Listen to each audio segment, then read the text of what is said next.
C'est toujours le frère Zulu là dans les mystères, dans les relations cachées, la parole de Loba. Je rends grâce à Loba, le créateur du ciel, de la terre, le secret, les grands, glorieux et redoutable. Je remercie Loba parce qu'il est bon, parce qu'il est fidèle, parce qu'il est tout puissant et discriminé inexplicablement hors de toute réalité. Donc aujourd'hui, par sa permission, par sa grâce, par sa toute divine puissance, on va encore entrer dans les sphères de la connaissance interdite. Donc vous savez, vous voyez qu'il y a dans beaucoup d'églises, dans beaucoup d'assemblées, dans plusieurs religions actuellement dans le monde, on parle d'une entité spirituelle connue sous le nom de Shaitan, Satan, l'esprit du mal, et d'autres vont lui donner d'autres noms, d'autres synonymes. Donc ici, nous allons parler de Satan. On va vous dévoiler qui est réellement Satan, les facettes, les âmes spirituelles de Satan, et aussi ses facettes, c'est-à-dire plusieurs de ses visages. Parce qu'il a dit dans Proverbe 19:2 que le manque de science n'est bon pour personne. Donc aujourd'hui, on va aller dans Éphésiens chapitre 6 au verset 11. Je répète, Éphésiens 6, 11. Beaucoup de personnes ont déjà lu ça concernant les âmes spirituelles des croyants.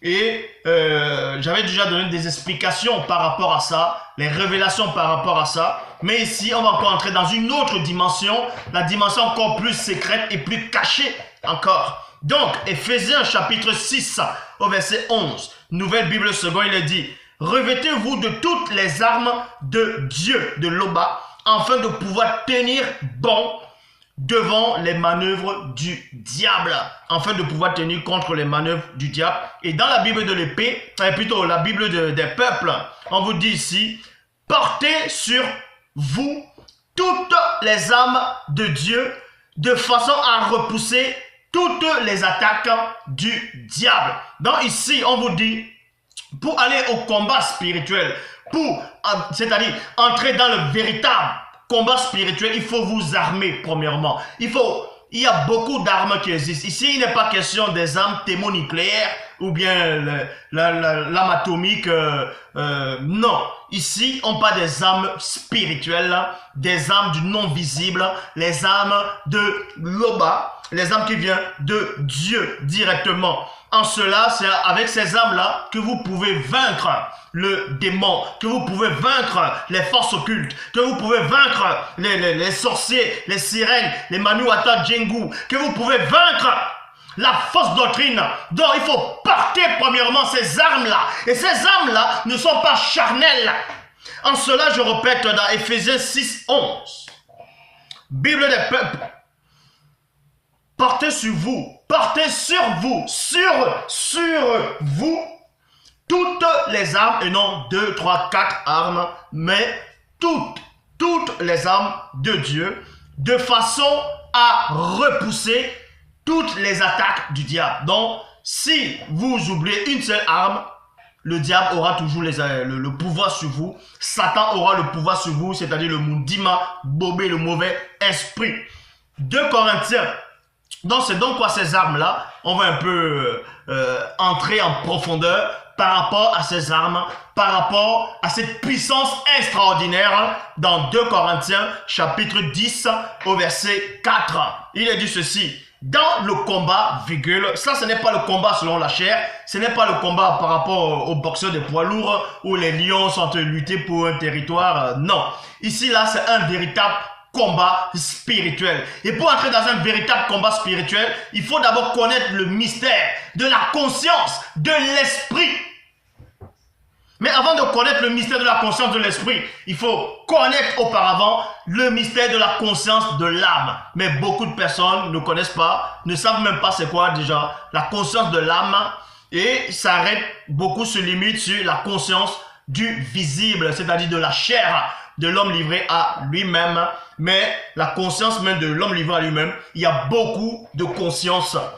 Donc ici on vous dit dans 2 Corinthiens chapitre 10 au verset 4, dans le combat spirituel, dans notre combat, les armes que nous utilisons ne sont pas d'origine humaine, c'est-à-dire d'homme, du visible physique. Ce sont les armes puissantes de Loba qui permettent de détruire les forteresses. Point. Maintenant, j'ouvre ce point-là et on entre dans la révélation. Nous détruisons les faux raisonnements. Donc, premièrement, on vous dit ici qu'il faut d'abord les âmes là, ça vient de Loba. Pour détruire, qui va vous permettre de détruire les forteresses. Mais les forteresses, pourquoi le mot forteresse apparaît? D'autres vont dire les forteresses, c'est peut-être les soucis de la vie, les soucis de ceci. Mais là, on va entrer plus en détail, avec précision. On va nommer les choses, on va nommer les appellations, on va nommer les entités qui sont derrière. Est-ce que vous comprenez? Donc ici, les forteresses, ici, ça symbolise quoi? Dans Louis II 1910, il est dit, car les âmes avec lesquelles nous combattons ne sont pas charnelles, mais elles sont puissantes, virgule, par la vertu de Loba pour renverser les forteresses. Point. Donc, pour renverser les forteresses. Pourquoi? Premièrement, pour combattre le monde occulte. Pour combattre, c'est-à-dire se défendre contre les attaques, pour lutter contre le péché, pour lutter contre la séduction, pour lutter contre la fausse doctrine, pour lutter contre l'hérésie, pour lutter contre les tentations et les épreuves. Il faut premièrement renverser, briser, détruire, terrasser la forteresse. Et cette forteresse-là symbolise quoi? Premièrement, pour cela, on va dans Daniel, chapitre 11, au verset 38. Bible des peuples, il dit, à leur place, virgule, donc plutôt à leur place, il honorera le Dieu, avec un D minuscule ici, là, dans cette version, le Dieu des forteresses, le Dieu des forteresses. Parce que si dans Daniel, on parlait d'un personnage, on va dire, à cette époque-là, par rapport à la prophétie, c'est un personnage important, qui aura un grand pouvoir, qui va mépriser les autres croyances, ainsi de suite. Mais il va lui honorer un Dieu de forteresse qui va mettre à son piédestal là. Donc, et pourquoi donc cette personne-là, lui-même, il avait une conscience que, il avait déjà la révélation que premièrement, en méprisant les autres divinités, en tout cas les autres fausses divinités aussi, comme sa divinité elle-même, en méprisant les autres croyances, mais lui va néanmoins élever son Dieu des forteresses, auquel 2 Corinthiens 10, verset 4, demande de détruire les forteresses. Donc, ces forteresses-là, ici, là, dans Daniel chapitre 11, au verset 38, comme je répète, Bible des peuples, à leur place, il honorera le Dieu des forteresses, des forteresses. Un Dieu que ses pères n'ont pas connu. Il lui offrira de l'or, de l'argent, des pierres précieuses et des objets de grand prix. Bible du rabbinat français Zadok Khan, il a dit ceci. Toujours dans Daniel chapitre 8 au verset 38, il a dit, mais il honorera le Dieu des forteresses maritimes. Là-bas. Donc, maintenant on entre dans la précision, dans les détails. Dans les détails, parce que dans Jean 3, 11 dit, nous disons ce que nous savons et l'on rend témoignage de ce qu'on a vu. On ne vient pas parler avec des sensations. Donc ici, Bible du rabbinat français Zadok Khan dit, mais il honorera le Dieu des forteresses maritimes, au centre de son culte. Maintenant, la définition de maritime, c'est quoi? Sens 1, qui se trouve au bord ou dans le voisinage de la mer. Ézéchiel chapitre 27 au verset 4. Ton territoire est au cœur des mers. Point virgule. Ceux qui t'ont bâti t'ont rendu parfait en beauté. Donc ici, pour combattre le monde occulte, il faut d'abord briser, renverser les forteresses. Avant de renverser ces forteresses, il faut d'abord savoir qui c'est qui protège ces forteresses-là. Qui c'est qui est l'auteur, qui se cache, qui est le gardien de ces forteresses-là. Avant d'y entrer, avant de combattre, avant de s'engager dans un combat. Apocalypse chapitre 17, au verset 15, Bible parole de vie, il est dit ceci. Ensuite, l'entité, c'est-à-dire l'ange, un amuloloma, dit, tu as vu le bord de l'eau. Dans d'autres versions, la femme qui est assise au bord on parle de la mer, ainsi de suite. Où habite la prostituée, c'est-à-dire la grande ville. La grande ville. Parce que les forteresses aussi sont des grandes villes.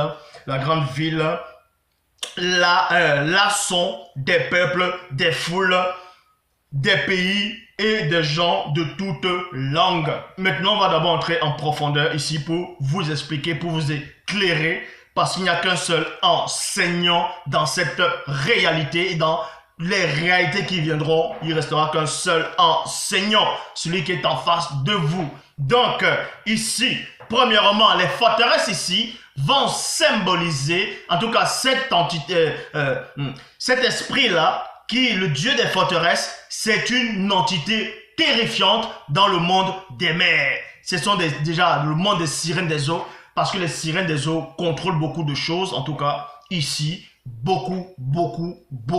Quand vous voyez l'état du monde, il y a beaucoup de sirènes des eaux. Bon, on ne va pas énumérer toutes les races des démons, ou bien toutes les races des sirènes des eaux, mais vous comprenez ici que le verbe de Loba, la parole de Dieu, connaît ces choses-là. C'est pour ça qu'il prévient. Il mettait beaucoup en garde les croyants. Il mettait beaucoup en garde le peuple pour ne pas être séduit par ces choses-là, par ces entités, par ces démons, par ces démons-là. Donc, il devait se revertir des armes pour pouvoir, d'abord, premièrement, briser les forteresses aussi, l'influence.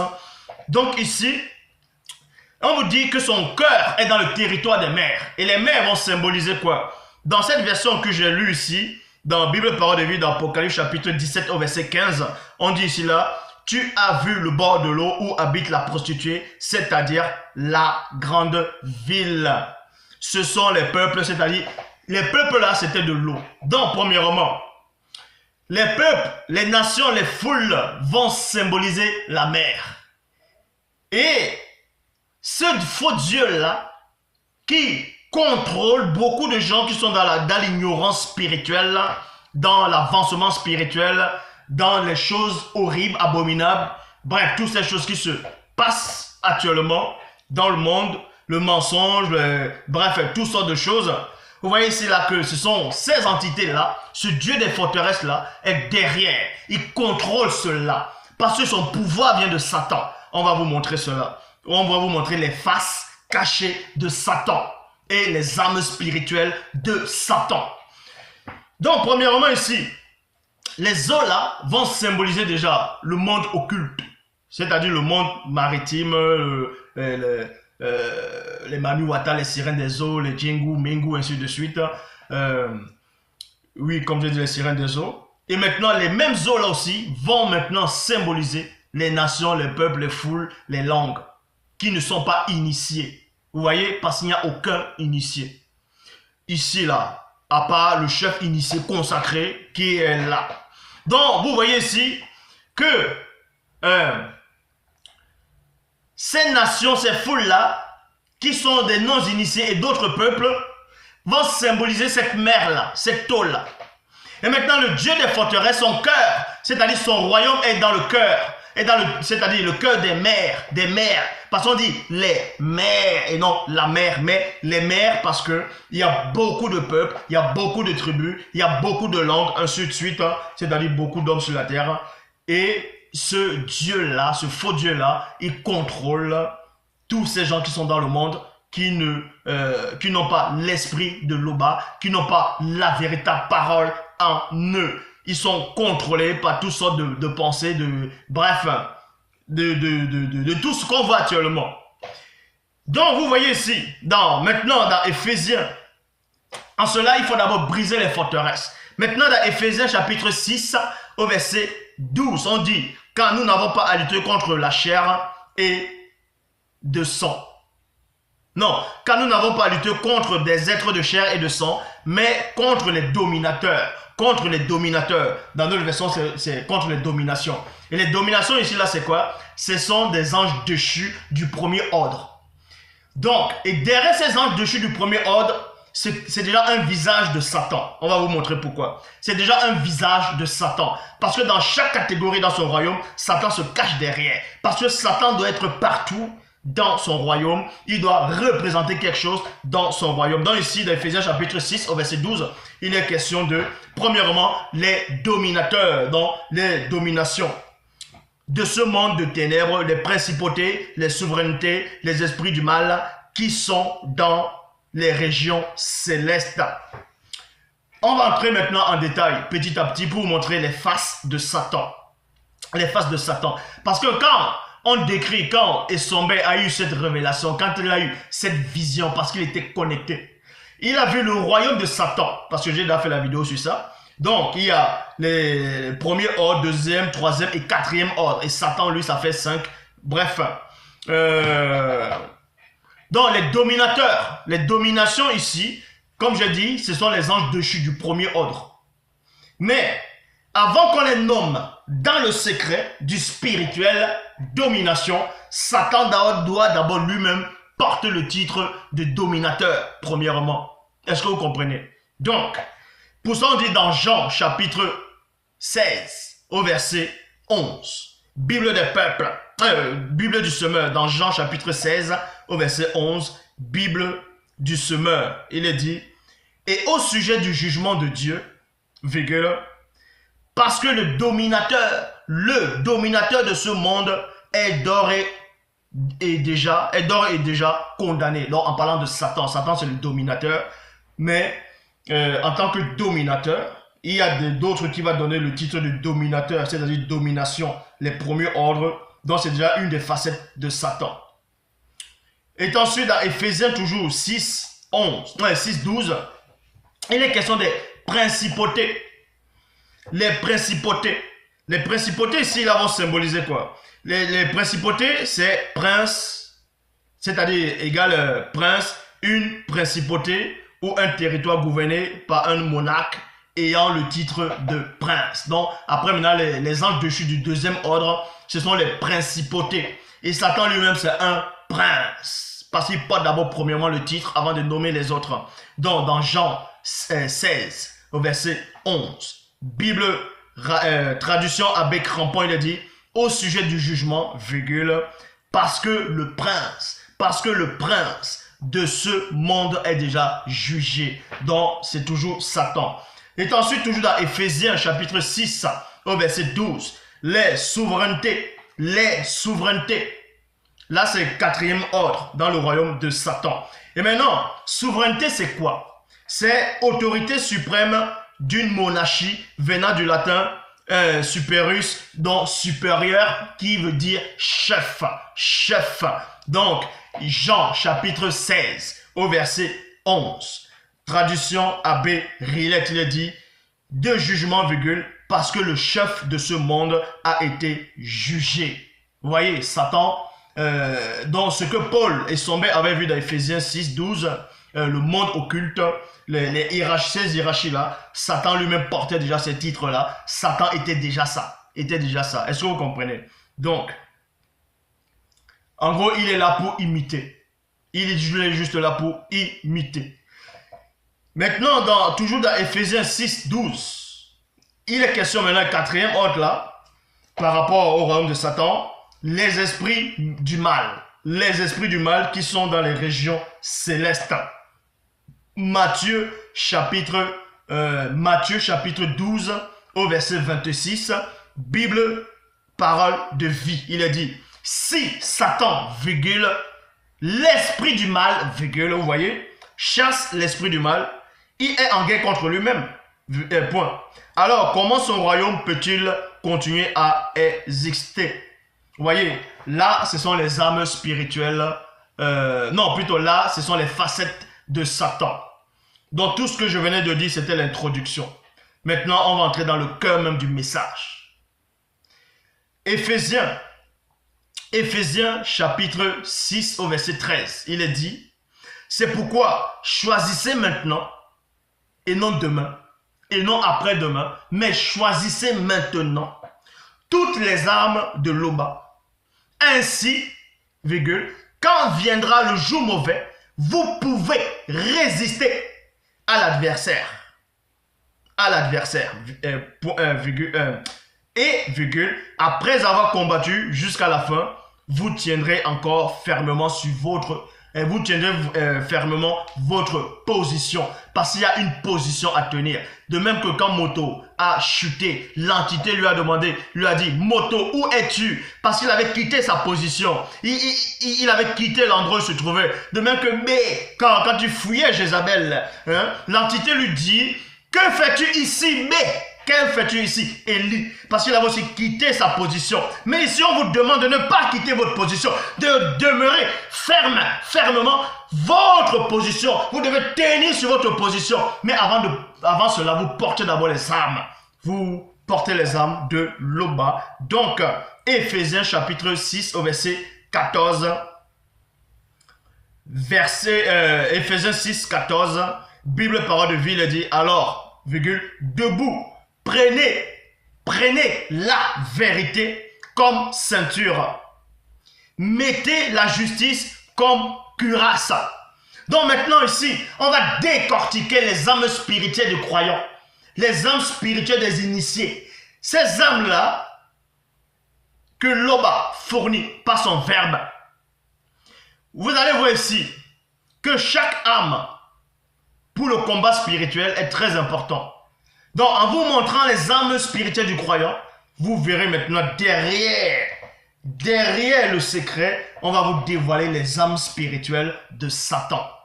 Est-ce que vous comprenez? Donc, premièrement ici, dans Éphésiens, Issombé a eu la révélation, en tout cas Issombé ici, il parle ici, dans Éphésiens 6, 14, il dit, alors, debout, prenez la vérité comme ceinture. Vous voyez la ceinture autour là? Vous prenez la vérité comme la ceinture. La ceinture, virgule, je m'arrête dans la virgule, un an dans les profondeurs. La vérité, c'est une arme. Est-ce que vous comprenez? La vérité, c'est une arme. La vérité, c'est une arme. Et maintenant, si on retourne, si on va maintenant derrière cette vérité, si on entre dans la vérité, on va dans un autre lieu secret. Et derrière, dans une autre réalité, on va voir le mensonge. Pas dans la vérité, mais la vérité existe, il y a le contraire. Le contraire de la vérité, c'est le mensonge. Donc, le mensonge aussi, maintenant, c'est une arme. Parce que les chefs, les politiciens de ce monde utilisent le mensonge comme une arme pour détruire, pour séduire, pour, bref, faire beaucoup de choses mauvaises. Et Satan, maintenant, il sait que les âmes spirituelles du croyant existent, que ces âmes-là existaient bien avant que l'homme ne vienne sur terre. Ces âmes ont toujours existé. Mais lui, maintenant, lui, il va utiliser d'autres armes, mais le contraire des armes spirituelles. Et on va vous le décrire. Donc, ici, premièrement, les armes, c'est d'abord la vérité. La parole de Loba est la vérité. Donc, dans Jean chapitre 8, au verset 44, il est dit, « Vous avez pour père le diable, et vous voulez accomplir les désirs de votre père, point. Il a été meurtri dans le commencement, et il ne se tient pas dans la vérité, parce qu'il n'y a pas de vérité en lui, point. » Donc, les âmes spirituelles là, qui viennent de Loba, qui est la vérité, ce n'est pas en Satan. Satan, lui, n'a pas ça. Ces âmes-là, il n'a pas la vérité en lui.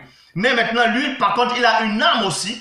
Et cette âme-là, c'est le contraire de la vérité, c'est lorsqu'il profère le mensonge, c'est-à-dire le mensonge, donc ça veut dire lorsqu'il utilise son arme. Proférer le mensonge ici, c'est quoi? Il utilise une arme. Il va déjà au combat. C'est le combat spirituel de Satan. Il utilise déjà son arme favorite. Parce qu'on dit ici, lorsqu'il profère le mensonge, il parle de son propre fond, car il est menteur et le père du mensonge. Vous voyez? Donc c'est déjà son arme. C'est pas comme ça qu'il a séduit d'abord le premier homme et la première femme qui ont été créés. Les premiers noirs qui ont été créés. Satan a utilisé la première arme, c'est-à-dire l'âme du mensonge. L'âme du mensonge. Maintenant, Ézéchiel, vous allez voir que Satan, il connaissait c'était quoi cette vérité. Donc, Satan, avant d'utiliser, il n'utilise pas n'importe quelle âme. Est-ce que vous comprenez? On va vous révéler cela. Satan n'utilise pas n'importe quelle âme. Parce qu'il sait ce qu'il fait. Donc, quand tu vas venir, si tu manques de la foi, bon, si peut-être tu es trop zélé, si quelqu'un est trop zélé, le zèle c'est quoi? Ça donne l'évangile de la paix. Le métavopie, l'évangile de la paix, le zèle pour annoncer l'évangile de la paix, le zèle, il y a le zèle. Satan aussi a le zèle, c'est une âme, mais on va vous montrer cela plus tard. Mais toujours est-il ici que dans Ézéchiel chapitre 28 au verset 15, il est dit, tu as été intègre dans tes voies, tu as été intègre dans tes voies, depuis le jour où tu fus créé, Depuis le jour où tu fus créé. Donc intègre, c'est quoi? C'est quelque chose, c'est-à-dire il obéissait à quelque chose, à un règlement, à un ordre, à quelque chose d'établi. Donc il était d'abord dans cette vérité-là avant la chute. Maintenant, quand il a péché, il est devenu l'anti-vérité. Est-ce que vous comprenez? Donc, jusqu'à celui où l'iniquité a été trouvée chez toi. L'iniquité maintenant c'était comme un œuf qui explose. Comme dans la mythologie grecque par rapport à la boîte à Pandore. Que quand elle s'ouvre, tous les maux commencent à se déverser sur la terre. Comme je dis dans la mythologie grecque, c'est là où maintenant les dieux ont, en tout cas ces faux dieux là dans la mythologie grecque, ont ressenti c'était quoi la peur. Ils connaissaient maintenant la peur, le doute, les émotions, toutes ces choses là. Mais ici, Satan, le moment où il a chuté, où il a nourri, quand on a dit l'iniquité a été trouvée chez lui, en gros, cette iniquité-là, c'était les mauvaises armes. C'était les mauvaises armes, c'était le contraire des armes de ce qui était établi. Est-ce que vous comprenez? Mais on ne va pas entrer plus en profondeur de pourquoi ces armes-là sont venues d'où. Le mensonge, l'iniquité a été trouvée chez lui. Mais comment l'iniquité a été trouvée chez lui? Comment a été trouvée? Trouvée comment? C'est-à-dire qu'à un moment... on le voyait, on ne voyait pas l'iniquité, mais l'iniquité est venue. Or, puisqu'on vous dit d'abord que les entités spirituelles connaissent la notion du bien et du mal. Donc, ça veut dire que le bien et le mal existaient déjà avant que Satan ne pêche. Il a juste goûté à la dimension du mal et puis, vu que il ne pouvait pas contrôler cela, il est devenu lui-même un agent du mal, puisqu'il est devenu lui-même le mal. C'est à peu près comme un film hollywoodien qui était sorti. C'était Grim Lantern, c'est-à-dire la lampe verte, tout ça là. Où l'un des gardiens de l'univers, il veut lutter. Il voulait lutter contre une pierre jaune, c'est-à-dire la lumière jaune. Et la lumière jaune, c'était la lumière de la peur. Vous voyez, c'était celle de la peur. Et lui, donc, en partant tout seul, il voulait dompter cette lumière-là. C'est-à-dire, il voulait dompter la peur. En voulant dompter la peur, cette peur-là l'a envahi. Donc, l'a tellement envahi parce qu'il n'était pas plus fort que la peur. Donc, il est devenu paralas. Donc, un agent de la peur. Il est devenu lui-même l'entité de peur. Donc, en cela ici, la notion du bien et du mal, on vous dit, l'arbre de la connaissance du bien et du mal. L'entité de la connaissance du bien et du mal. Les anges connaissent la notion du bien et du mal. Donc, ils le connaissaient déjà avant même la notion de la chute. Ça veut dire que le mal, donc la notion du mal existait avant la chute. Si ça existe avant la chute, mais pourquoi la notion du mal? Pourquoi? Mais là, ce sont des secrets que je ne révèle pas là comme ça. Donc, mais, Éphésiens chapitre 6 au verset 15. Mettez comme chaussure le zèle à annoncer la bonne nouvelle de la paix. On vous dit ici, mettez à vos chaussures le zèle. Le zèle. Le zèle à annoncer la nouvelle de la paix. La nouvelle de la paix. Maintenant, là aussi c'est une arme spirituelle. Satan aussi a le zèle. Ah oui, Satan est zélé. Est-ce que vous savez ça? Satan a le zèle. Le monde occulte a un zèle terrible, mais plus que vous. Pourquoi? Apocalypse chapitre 12, au verset 12, il est dit ceci. C'est pourquoi réjouissez-vous cieux et ceux qui habitent dans les cieux, malheur à la terre et à la mer, car le diable est descendu vers vous, virgule, animé. Et animé ici là, ça symbolise le zèle. Donc il avait un zèle, il était animé d'un zèle, animé d'une grande colère, sachant qu'il a peu de temps. Vous voyez?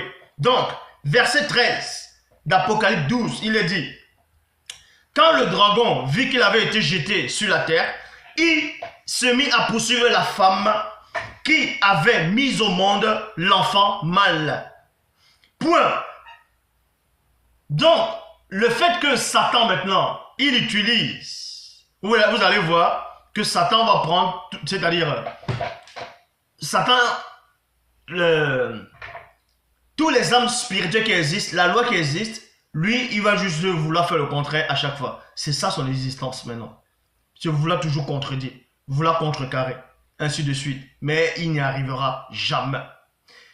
Mais, on vous dit, et quand le dragon vit qu'il avait été jeté sur la terre, il se mit à poursuivre la femme qui avait mis au monde l'enfant mâle. Donc, le fait de poursuivre cette femme-là, il poursuivait cette femme-là il était animé d'une colère. Donc, il avait le zèle. Il avait le zèle. Or, dans Éphésiens, on vous dit, mettez pour chaussure le zèle à annoncer l'évangile de la paix. Donc, premièrement, vous devez avoir le zèle et ensuite annoncer l'évangile de la paix. Satan, maintenant, lui, il a le zèle, parce que son zèle, c'est il est animé d'une grande colère. Maintenant, l'évangile, il va utiliser la notion de l'évangile de la paix, mais le contraire. Vous voyez, il va donner l'évangile du désordre, de la confusion. Pourquoi? Parce qu'on vous dit ici, quand il a poursuivi cette femme-là, vous voyez, dans la vision que Jean a eue, quand il a poursuivi cette femme-là savait que Satan le poursuivait. Que Satan est en train de la poursuivre. Donc Satan poursuivait cette femme-là. Cette femme-là était consciente de ça. Mais selon vous, vous pensez qu'elle avait la paix? Ah non. Puisque quand on poursuivait, la femme courait. Donc, ce n'était pas une bonne nouvelle pour la femme là. Donc Satan va toujours utiliser les versets, il va utiliser la parole, mais il va faire le contraire. Parce que lui aussi il a les armes. Il a ces armes là. Donc ce n'est pas une bonne nouvelle pour la femme. Pour la femme, vous voyez. Éphésiens 6, verset 16. Prenez toujours la foi comme bouclier. Prenez toujours la foi comme bouclier. Il vous permettra d'éteindre toutes les flèches enflammées du mauvais. Satan aussi a la foi. Ah oui, si vous ne savez pas, Satan a la foi. Mais puisqu'on vous dit quoi? Bon, la foi vient de ce qu'on entend. Et ce qu'on entend vient de la parole de Loba. Mais est-ce que Satan a la foi parce qu'il entend la parole de Loba, il accepte ça? Satan a la foi. On va vous donner le verset qui montre qu'il a la foi. Donc, si vous avez la foi, lui aussi il a la foi, mais il a la foi plus que vous. Est-ce que vous comprenez? Pourquoi il a la foi plus que vous? C'est la question que vous devez vous poser. Bon, dans Luc, chapitre 4, au verset 13, il est dit, après l'avoir tenté de toutes ces manières, virgule, donc on vous dit ici quand Satan a tenté le Christ, de toutes ces manières, le diable s'éloigna de lui jusqu'à un moment favorable. Jusqu'à un moment favorable. Un moment favorable, c'est quoi? C'est que tu attends. C'est-à-dire qu'il a la foi, il espère. Satan a l'espérance. Il espère que Christ va trébucher un moment pour venir encore l'attaquer. C'est ça qu'on dit ici, là, il attendait une occasion favorable. Parce qu'il a la foi, il attendait. Éphésiens, chapitre 6, au verset 17. Prenez aussi le casque du salut, virgule, et l'épée de l'esprit qui est la parole de Loba. Maintenant, le casque du salut ici, c'est quoi? Satan maintenant, là, il va aussi utiliser, il connaît ça. Parce que dans Ézéchiel, donc dans Éphésiens 6, 17, prenez aussi le casque du salut et l'épée de l'esprit qui est la parole de Loba. Ézéchiel, chapitre 28, au verset 15. Tu as été intègre dans d'autres versions, mais dans cette version ici, on dit tu as été parfait. Or, dans d'autres versions, comme je dis, tu as été intègre dans tes voies depuis le jour où tu fus créé. Vous voyez? Donc, quand il était intègre, pour lui, c'était le salut qu'il avait. Pour lui, c'était le salut. Tant qu'il demeure dans l'intégrité, pour lui, c'est une sorte de salut. Est-ce que vous comprenez? Donc, dans Jean 8, 44, parce que après on vous dit, et l'épée qui est l'esprit, et l'esprit, oui, et l'épée de l'esprit qui est la parole de Dieu. Donc, qui est la parole de Loba. Maintenant, l'épée, dans le combat spirituel, c'est toujours la parole. C'est très important. Et Satan aussi a son épée. Satan a son épée. Jean, chapitre 8, verset 44. Lorsqu'il profère le mensonge, il parle de son propre fond, car il est menteur et le père du mensonge. Vous voyez? Donc là, on vous a montré une petite démonstration de la connaissance interdite, hein, les faces cachées de Satan et les âmes spirituelles de Satan. Loba s'est encore glorifié.